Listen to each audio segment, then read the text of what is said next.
Scooty को धक्का देला द्रुतगामी बाइक दुर्घटना दुई गुरुतर जड़े आहत।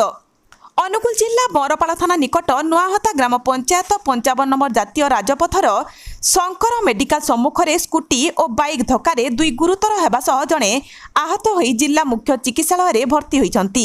सूचना मुताबक स्कूटी चालक जनक हेले बुढ़ापंक ग्रामर चक्रधर बेहेरा 21 वर्षीय पुओ किशनजीत बेहेरा। सेहीपरि बाइक रे थिबा दुई युवक हेले कंटाबणिया थाना कुसुपंगा ग्राम पुरुषोत्तम नायक 18 वर्षीय पुओ सत्यनारायण नायक और मंगलपुर ग्रामर प्रकाश नायक 20 वर्षीय पुओ सुब्रजित नायक।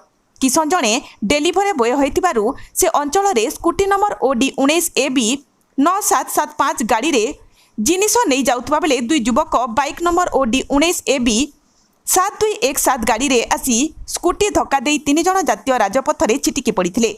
दुर्घटना रे बाइक चालक और आरोही गुरुतर हो पड़ी रही। दुर्घटना विषय रे पुलिस को खबर देवा सह 108 आम्बुलांस को सूचना दिया जायथिला। घटनास्थल रे पुलिस और आम्बुलांस उभय पहुंची गुरुतर युवक को आम्बुलांस रे जिला मुख्य चिकित्सालय स्थानांतरित कराइछंती। पुलिस दुर्घटनाग्रस्त दुई गाड़ी को जबत करी तदंत आरंभ करिछंती।